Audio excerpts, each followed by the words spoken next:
Let's speak to John Leach now. He's the Transport Coordinator for London for the RMT Union, and he was lead officer in this particular dispute. John, you can sense my frustration, and I think people listening to this will share it. This idea that seemingly as a first resort, you go to strike, particularly over bank holiday. I mean, people are wanting to enjoy that extended weekend. Why are you bringing misery into their lives at an already very, very difficult time? OK, well, good afternoon to you. I mean, the first thing I would say is, 42,000 RMT members nationally are being balloted over the threats of losing jobs and the fact that they haven't had a pay rise for 2 years despite keeping the country moving through the national pandemic. And it's not something we do lightly. It's not happened for over 30 years. So please put things in perspective. And on the tube, this is about workplace bullying, and it's gone on for far too long with one manager at two stations. Let's keep that in perspective, because that's involving two out of over 200 stations. On this bullying manager, John, on this bullying manager, what about his rights? Is he in a union? That individual, of course, has rights, and that's why we've asked for an independent review to be carried out with input from the trade unions. That's why we've asked for that person to be moved out of their situation so the tension can be taken out of the situation. But a strike over a dispute about one person. You want to bring the Victoria, the Jubilee and the Piccadilly line to a halt over the Platinum Jubilee weekend because of a dispute with one manager. We take workplace bullying very seriously. And so should London Underground and the Mayor of London. We haven't had a strike like this, anything like this, over an individual for decades. Well, there's probably a good reason for that, John, because it's over the top. Yes, there is a good reason. That's because my trade union is a responsible organisation that takes representing its members very seriously and doesn't make things up about things like this. We are going to get to the bottom of it. Now, London Underground need to pick up the phone and get us round the table. We've asked them for meetings and it's not happened. Let's hope it happens this week. But any trade union worth its salt sticks up for its members. These are frontline tube staff who've worked flat out through the pandemic, as did everyone else, and they're fed up to the back teeth with being pushed around by an individual bully. And all London Underground need to do is treat that seriously. I know, but loads of people, John, have had a really difficult pandemic. Loads of people haven't got a pay rise. Loads of people aren't going to get a pay rise because inflation's hitting 10%. They're not all going on strike on this kind of weekend or any weekend. Why are you in this unique position where you know that you can use this leverage to make people's lives a misery? So that's why you wield it. I reject your assertion that we do it to make people's lives a misery. We are a trade union. We have to go through the balloting process. We have to go through meetings, and that's right and proper. But what we won't do is tolerate our members being pushed around and not receive a pay rise. We give the employers plenty of notice, and why would we? But the other thing, John, citizens like everyone else. The other thing, John, people listening to this will think, hang on a minute, how much are tube drivers paid? They're paid between 70 and 80 grand. That's more than double the minimum average wage of 31. You're not right on that. Well, how much are they paid on average? Just over £60,000. They earn every single penny of it. Double the minimum wage. So how much more money do you want them to earn? How much more money do you want them to earn in comparison to bus drivers? Why are you asking me questions about something that's not in the dispute?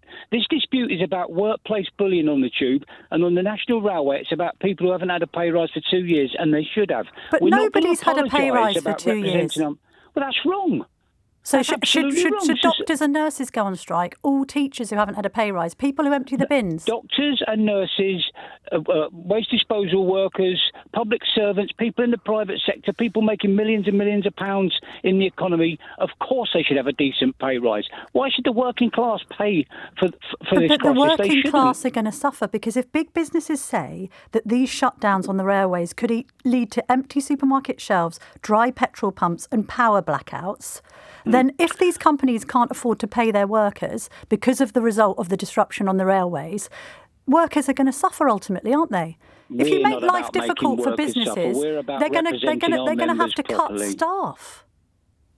The RMT is balloting its members quite simply on the main line because no one's had a pay rise for 2 years and jobs are under threat, and we're just not prepared to stand by and allow that to happen. And in the tube, We have been fighting over the defence of our pensions and over the defence of our jobs. There's hundreds of jobs that are being cancelled. We haven't talked about that. And we've got one particular dispute at Green Park and Euston Station, which is about bullying. And we take bullying seriously. So why June the 3rd then? If there isn't a degree of sort of invective involved in this, why pick June the 3rd when people are on a bank holiday and trying to get to Buckingham Palace? Why target a celebration in aid of 70 years of the Queen on the throne, which is something that I think republicanism stands at about 25 to 30% in this country. So the majority want to mark the Platinum Jubilee, and thousands of people are going to be descending on London. Why choose that day then, John?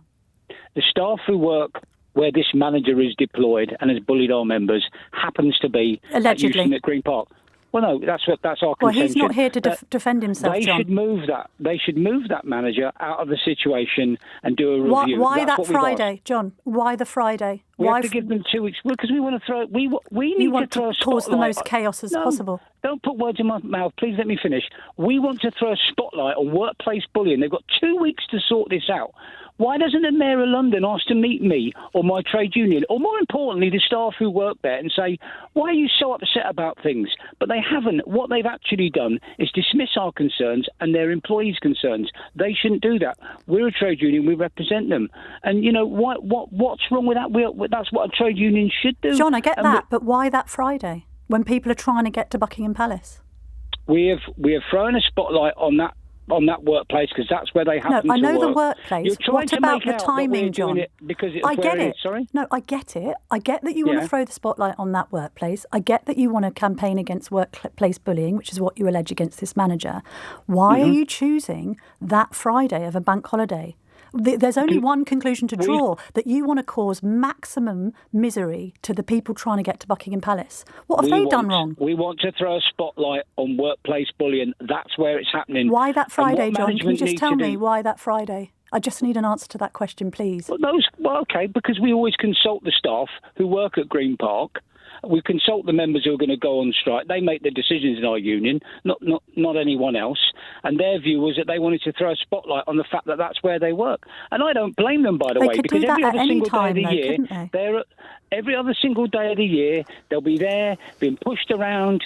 We've got probationers having their contracts terminated and things like that at Green Park Station. So what management should now do in the next 2 weeks is get this sorted out. And it's actually easily done. And we've given them a solution. They've chose not to take it. I hope the Mayor of London is listening to this call, because he could get his officials to pick up the phone and set up a meeting tomorrow if he wants to.